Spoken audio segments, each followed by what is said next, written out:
අවසානයේදී ශ්‍රීලංකා රාජපක්ෂ මැතිනිය පැය 4කට ආසන්න කාලයක ප්‍රකාශයක් ලබා දීමෙන් පසු පොලිසිය පොලස්ථානයෙන් පිටව ගියා. මම හිතන්නේ ඒ ලබා දීපු ප්‍රකාශ සම්බන්ධ කාරණයක් කියන්න බෑ. මොකද යම්කිසි ආකාරයේ නීතිමය කටයුත්තක් පවතින නිසා. නමුත් මේ අවස්ථාවේදී අපිට කියන්න තියෙන්නේ රජයට මේ ආකාරයෙන් නිකන් ජනතාවට සීනි බෝල පෙන්වන්න වැඩ කරන්න එපා. රාජපක්ෂලව නිකන් CID ගේනවා. මොකක් හරි දවසේ නිවුස් එකක් නිර්මාණය කරනවා. ඒ ඇස්සේ ජනතාවට වෙච්ච පොරොන්දු අමතක කරනවා. අනිත් පැත්තෙන් ගත්තම උතුරු නැගෙනහිර මම උදාසන කිව්වා වගේ උතුරු නැගෙනහිර හමුදා කඳවුරු ඉවත් කරනවා. හාමුදුරුවෝ සිරගත කරනවා. ඊට අමතරව ජනතාවට වෙච්ච පොරොන්දු මේවා නෙමෙයි වෙච්ච පොරොන්දු. මේ ජනතාවට වෙච්ච පොරොන්දු තමයි පාස්කු පාරේ මහමොලකාරය හොයන එක. ජනතාවට වෙච්ච පොරොන්දු තමයි තාජුදීන්ලාගේ ලසන්තලාගේ මිනිමරු හොයන එක.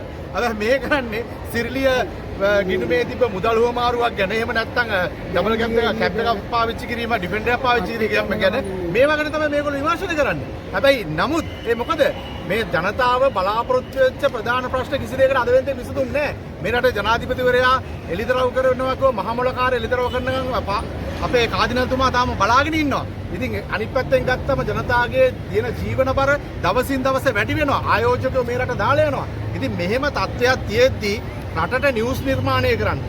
අර ජනාධිපතිවරයාට පහුගිය දවස්වල යාපනයට ගිහිල්ලා උතුරු නැගෙනහිර අර මේ විශ්ව විහාරයට එන එක ගැන ආందోලනාත්මක ප්‍රකාශයක් කරා. අද හාමුදුරුවරුන්ට දාන වේල දෙන්න නැති වෙන්න කුහක්කම් කරන ආණ්ඩුවක් මේක.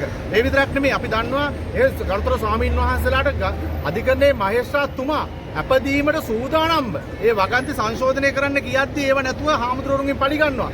මෙවැනි තියෙන ජනතා අප්‍රසාදයේ වළක්ව ගන්න තමයි මේ පහුගිය යටගිය නඩු දාගන්න බැරුව කිසිම ඒ කියන ආකාරයේ ප්‍රතිවිරුද්ධ සාක්ෂි නැතුව හිටි ෆයිල් ටික නැවත උඩාරගෙන මේ තමන්ගේ තියෙන අර ඩෝබි බලකාය පිනවන්න කරන උත්සාහයක් විදිහට තමයි අපි මේක දකින්නේ. මොකද මීට වඩා මේ රටේ විසඳන්න පොරොන්දු වෙච්ච ප්‍රශ්න තියෙනවා. අර උගණ්ඩාවේ සල්ලි ටික ගේන්න ඕන, ඩුබායි මාලිගාවල තියෙන සල්ලි ටික ගේන්න ඕන, මේ රටේ රාජපක්ෂලා හැංගුවා කියලා චෝදනා කරපු පිටරට හංගලා තියෙන ගිණුම් වල සල්ලි ටික ගේන්න ඕන. ජනතාව සල්ලි දුන්නේ මේවට. එහෙම නැත්නම් සිරිලිය ගිණුමේ මුදල් උවමාරච්චියක් ගැන බලන්නවත් ඩිෆෙන්ඩර් එකක් පාවිච්චි කරේ ගැනවත් බලන්න නෙමෙයි ජනතාව ඡන්දෙ දුන්නේ. ජනතාව ඡන්දෙ දුන්නේ මේ රජයට මීට වඩා ලොකු අරමුණක් වෙනුවෙන්.